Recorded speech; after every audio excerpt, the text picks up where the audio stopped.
Assalamualaikum warahmatullahi wabarakatuh. Mahasiswa hubungan internasional yang dirahmati Allah, ketemu lagi dengan saya di week kelima dari satu seri mata kuliah kajian lembaga keuangan dan ekonomi internasional. Di week kelima ini saya akan menjelaskan tentang 3 ideologi besar dunia. Nah, mereview singkat apa yang kita bahas kemarin. Landasan teori yang kita pakai salah satunya adalah constructivism. Constructivism mengatakan idea does matter.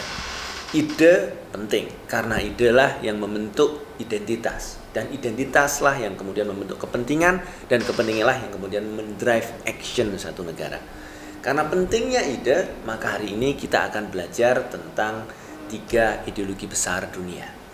Sebelum menjelaskan ketiga ideologi besar dunia, saya akan sedikit menjelaskan tentang definisi ideologi. Ada banyak tokoh filsuf yang menjelaskan tentang ideologi. Descartes misalnya mengatakan ideology is the core of all human thought. Ideologi adalah akar dari semua pemikiran manusia. Marxism mengatakan ideologi adalah a set of idea proposed by the dominant class of society to all member of class. Satu ide yang diciptakan oleh kelas dominan untuk mengkooptasi kelas yang lain. Nah, dalam konteks ini saya akan memakai definisi ideologi yang disampaikan oleh satu tokoh Islam di pertengahan abad ke-20, yaitu Taqiyuddin An-Nabhani. Beliau mengatakan ideologi atau dalam bahasa Arabnya mabda adalah satu akidah akliyah yang melahirkan peraturan. Yang dimaksudkan dengan akidah akliyah adalah pemikiran yang menyeluruh tentang alam semesta, manusia, hidup, dan serta apa yang sebelum dan setelah kehidupan, di samping hubungannya antara manusia dengan zat yang menciptakan serta alam kehidupan ini. Secara singkat, ideologi adalah satu ide dasar yang menyeluruh mengenai alam semesta, manusia, dan hidup, dan mencakup 2 hal, 2 bagian, yaitu fikroh dan thoriqoh. Nah, Taqiyuddin mengatakan syarat satu pemikiran disebut sebagai ideologi ketika apa? Ketika dia mampu memenuhi 2 syarat. Syarat yang pertama apa? Mampu menjawab 3 pertanyaan mendasar, yaitu pertanyaan tentang dari mana manusia berasal, untuk apa manusia hidup, dan akan kemana manusia setelah mati. Dan yang kedua, satu ide dikatakan ideologi ketika dia memiliki fikroh atau pemikiran, dan thoriqoh atau metode penerapan. Dari 2 syarat itu tadi, Taqiyuddin menyimpulkan bahwa di dunia ini hanya ada 3 ideologi. Apa itu?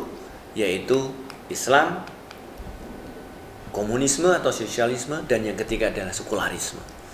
Kita masuk yang pertama, materialisme, komunisme. Itu mampu menjawab 3 pertanyaan itu. Ketika ditanya dari mana manusia berasal, mereka akan mengatakan manusia berasal dari materi berdasarkan filsafat materialisme. Untuk apa manusia hidup? Ya untuk memenuhi kebutuhan materinya, untuk mewujudkan masyarakat tanpa kelas. Dan kemana manusia setelah mati? Karena filsafat materialismenya itu, dia mengatakan manusia setelah mati ya akan kembali ke materi. Dia dari tanah akan kembali ke tanah. Jawabannya khas. Dan mereka juga punya thoriqoh, dan punya fikroh, dan punya thoriqoh. Fikrohnya jelas tentang ide materialisme, das kapital dan lain sebagainya. Thoriqohnya juga jelas dengan cara evolusioner dan cara revolusioner. Yang kedua, sekularisme. Sekularisme pun jelas, dia mampu menjawab 3 pertanyaan itu. Dari mana manusia berasal? Dari Tuhan. Untuk apa manusia hidup? Memenuhi kebutuhannya. Dan untuk apa manusia setelah mati? Ya kembali ke Tuhan. Jelas sekali. Islam pun demikian. Nah, elaborasi itulah yang akan kita bahas, bahwa sesungguhnya hanya 3 pemikiran itu yang mampu memenuhi 2 syarat tadi. Maka dari itu, ketiga ideologi itulah yang kemudian mampu menciptakan apa? Mampu menciptakan satu peradaban yang khas. Apakah itu komunisme, apakah itu Islam, apakah itu sekularisme, mereka memiliki peradabannya masing-masing. Nah, dalam konteks ini kita nanti akan mempelajari tentang institusi ekonomi dan keuangan global.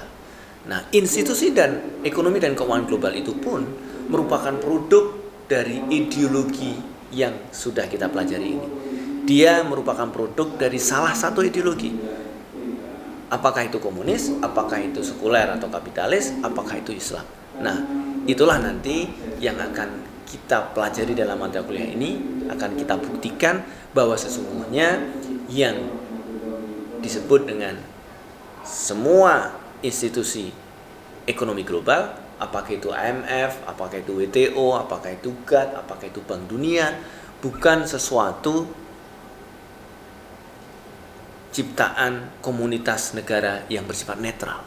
Akan tetapi apa? Akan tetapi ini merupakan sesuatu yang memiliki muatan nilai, ya, dan mereka adalah produk dari ideologi tertentu. Nah, itulah yang nanti akan kita buktikan dalam mata kuliah ini, bahwa institusi-institusi itu merupakan produk dari salah satu ideologi dan menjadi satu rangkaian dari peradaban salah satu ideologi yang sudah kita sebutkan tadi. Oke, demikian apa yang bisa saya sampaikan singkat. Nanti hal-hal yang belum ada tercover di dalam video saya ini bisa kita diskusikan di dalam materi sinkronus via Zoom, atau juga bisa dibaca di PowerPoint yang sudah terattach di dalam My Class, ataupun juga referensi-referensi yang nanti saya attachkan juga di My Class. Demikian penjelasan saya, kurang lebihnya saya mohon maaf. Sampai ketemu lagi di week-week berikutnya. Terima kasih. Assalamualaikum warahmatullahi wabarakatuh.